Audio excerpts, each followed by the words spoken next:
그 작품 사진을 보니까 굉장히 커 보여요. 그렇게 작품이 커 보이는 그런 이유는 어떤 거라고 생각하십니까? 붓을 큰 걸 사용하고 예. 예, 순간에 그걸 표현하다 보니까 터치가 강하다 보니까 작은 그림도 크게 보이는 게 아닌가요? 이번 작품들은 한 8, 9cm, 어떻게 보면 10cm는 될 거예요. 이렇게 큰 걸 가지고 보기 시작했어요.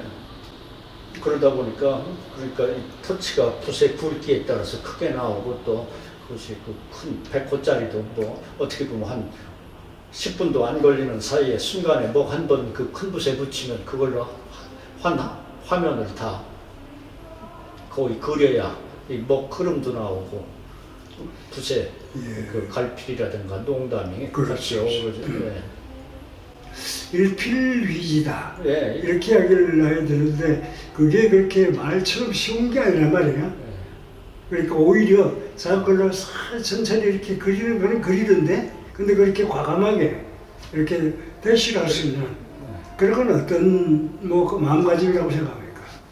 그것은 또 그동안에 많이 그 붓과 목을 다뤄오다 보니까 붓의 성질, 목의 성질을 제가 또 감지하고 있고 또 특별히 구도를 짜서 이렇게 그려야 되겠다 하고 그 뭐 에스키스를 한다든가 그런 건 없어도 머릿속에는 요 그러면 이렇게 가고 어디가 여백이 나고 이렇게 하면 이런 형상이 나오겠구나 그래서 먹을 묻히면은 그 순간 그것을 어느 정도 머릿속에 있는 이미지를 가지고 붓을 움직이죠. 그러니까 그것이 제가 생각했던 거와는 또 다르게 나올 수도 있고 어떤 때는 의외의 그런 그 형상으로서 나타나기도 하죠. 그렇죠. 흉중구학이라고 그래가지고 네. 그러니까 뭐 마음속에는 또는 이제 신경 속에는 네. 그게 참 이렇게 내재되어 있는 거예요. 네. 작품들 보니까 어떤 느낌이냐면은 그야말로 대하산수, 대관산수 네. 그런 정도 아주 거대한 장대한 그런 느낌이 있었거든요.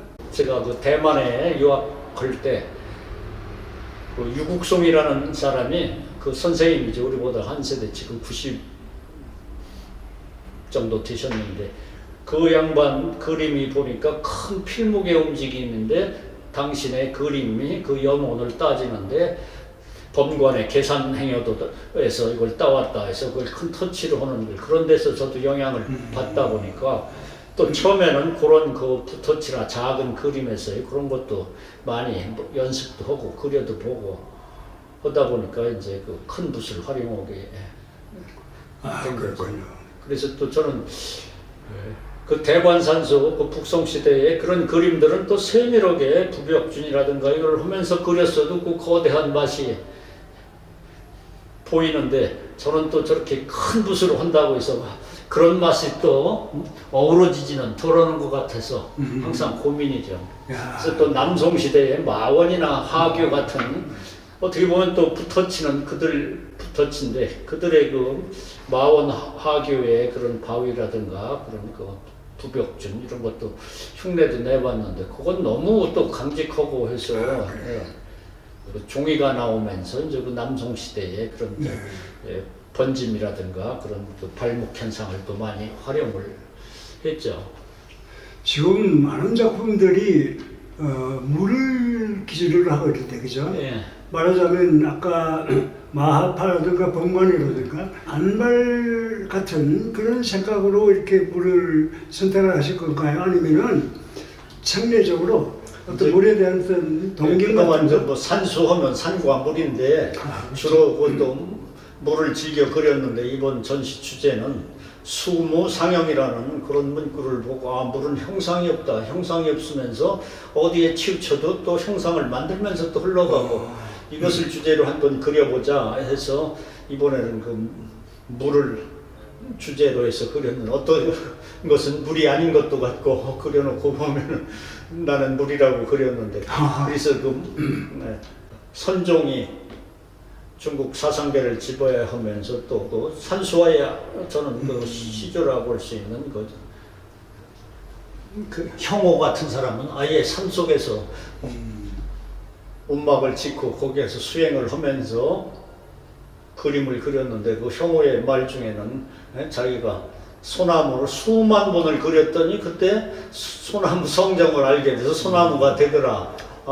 그러면서 또 그때 선승들하고 많이 교류하면서 그러한 그 참선 수행을 하면서 그때 갑자기 산수화가 그런 거 붓의 터치, 먹에 던짐 이런 걸 활용해서 그리는 산수가 그 이전에는 없었지 않습니까? 당대에는. 형호, 관동, 동헌, 고현 이런 사람들은 아주 참 천재가 아닌가 이런 생각을 해봐요. 또 우리가 그러니까 또 그들이 그대로 무슨 뭐 지금 우리가 공부할 때는 동양화는 그 법식이 있어서 준법이 있어 준법에 맞게 그렸다 해서 그 준법을 따르려고 하는데 그들이 준법을 있어서 그린 게 아니라 준법을 만들어낸 것을 후세에 이름만 붙인 건데 그들은 그러니까 이 자연에 대한 관찰을 아마 참 철저히 했던 것 같아요. 한국에서는 실경산수를 최고로 치는 이미 그들이 실경을 가지고 그런 걸 만들어낸 형호가 태행산 협곡에 초가를 짓고 뭐 살았다고 하는데 거기에서 그 자연을 잘 그리려고 하다 보니까 그런 표현 방법이 나온 게 우리가 지금 그게 뭐 우점준이다 무슨 부벽준이다 하는데 그들이 그게 다 자연 관찰을 통해서 얻은 그 감성 그게 이제 그림과 하나가 매치돼서 나온 게 산수화가 아닌가. 또 선생님의 경우에 그 물이라고 하는 것이 그 철학적인 원인으로 근원으로 돌아가자면 노자로 갈 수 있다. 이런 그거는 사상도 사상이라고 할까 생각도 상선약수라는 그렇죠. 그런 것도 염두에 두고 이렇게 물처럼 나도 그림도 물처럼 자연스럽게 그려야 되지 않나 하다 보니까 소재도 그렇게 자꾸 택하게 됐습니다. 물이라든가 물체라고 하는 물이라든가 그런 것에다 정신을 불어넣는다. 이럴 때는 정신만 뽑아가지고 그리는 방법이 있고 그걸 뛰어넘어가지고 초월적인 일기다 이렇게 이야기를 하거든요.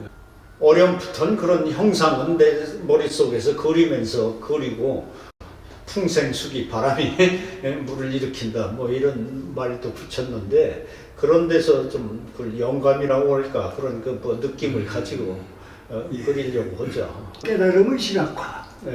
그렇죠.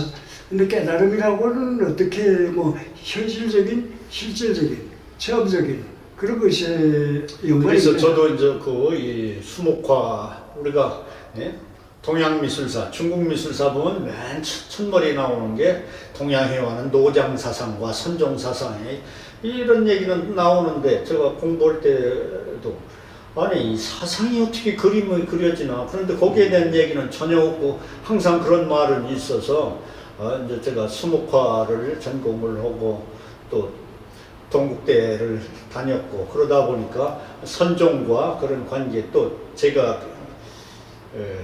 그리는 것이 또 선화에서 어떻게 보면 그 터치가 강하고 한 건 선화의 일맥이 있기 때문에 그 선화를 또 연구라고는 할 수 없어도 자꾸 관찰을 하고 그 연원을 추적하다 보니까 이제 그 깨달음의 그런 그 방편으로서 그림을 그렸다 이렇게 그러니까 양해나 목계 같은 사람들의 그런 그 표현주의 같은 붓터치 몇 가닥 그려내는 그런 것을 보면서 거기에 착상해서 그리다 보니까 그들처럼 선성은 못돼도 나도 참선을 수행을 해보자 해서 뭐 아는 스님들 찾아가서 또 때로는 같이 며칠씩 뭐 참선도 해보고 뭐 얘기도 들어보고 수불 스님이라고 아시는지 모르겠는데 손가락 하나를 이렇게 하면서 무엇으로 하여금 이것을 움직였나 이걸 찾으라고 이 무엇인가 이것만 해야 된다고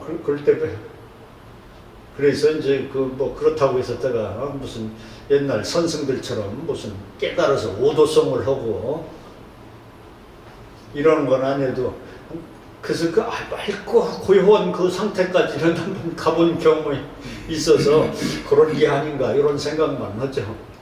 문득 깨달음이요. 그러니까 문득 깨달는 거예요. 그러니까 sudden enlightenment라고 그러는데 그런 경험이라고 하는 거는 사실상 그냥 그대로 어떻게 뭔가 의식적으로 또는 자기가 알고 있는 그런 지식으로 가지고 해석할 수 있는 게 아니고 그렇죠. 갑자기 터지거든요. 근데 그런 종류는 안 했던가 봅니다. 그렇죠? 거기까지는 내가 그때 그게 거기까지 가서 무슨 그 스님들 옛날 선승들 무슨 오도성을 하고 화를 하고 소리를 지르고 하는 뭐 그런 건 정신을 좀 맑게 해주고 하는 게 아닌가 뭐 이 정도. 그게 뭐 반드시 깨달음이라든가 그야말로 은산철벽이 깨진다든가 그런 종류의 체험하고 다르더라도 충분히 그거는 뭐 그림으로도 나타날 수 있지 않나 그런 생각이 들거든요. 무상과 유상 그건 좀 어떻게 이야기를 좀 해주실까요?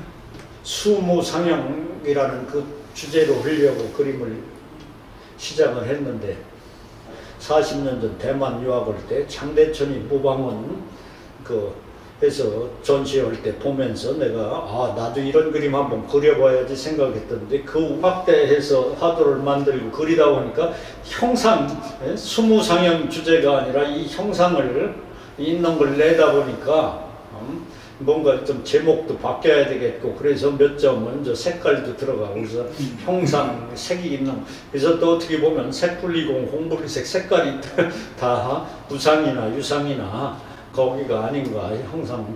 깨달음을 자기가 직접 체험하지 않다 하더라도 그런 정도의 상태만 돼도 얼마든지 깨달음의 그림을 그릴 수가 있다는 거죠.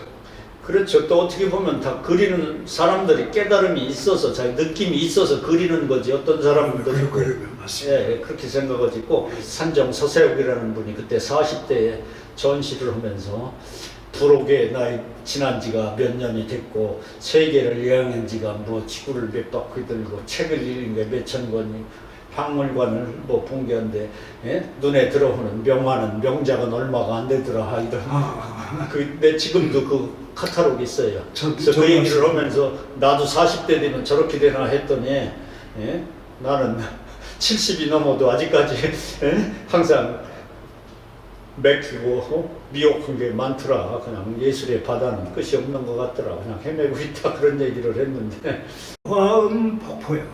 개건너닫기 거기서 이제 천재라고 그러는 18살짜리가 거기서 인생 불가해다. 그러고서 때려 자살했거든요. 그 사람이 거기 가가지고 난 나이가 이 정도 될 때도 인생이 뭐라는 걸 모르겠더라. 너무 일찍부터 모든 걸 자기가 알았다고 생각하면 그게 오히려 문제가 있을 수 있어요.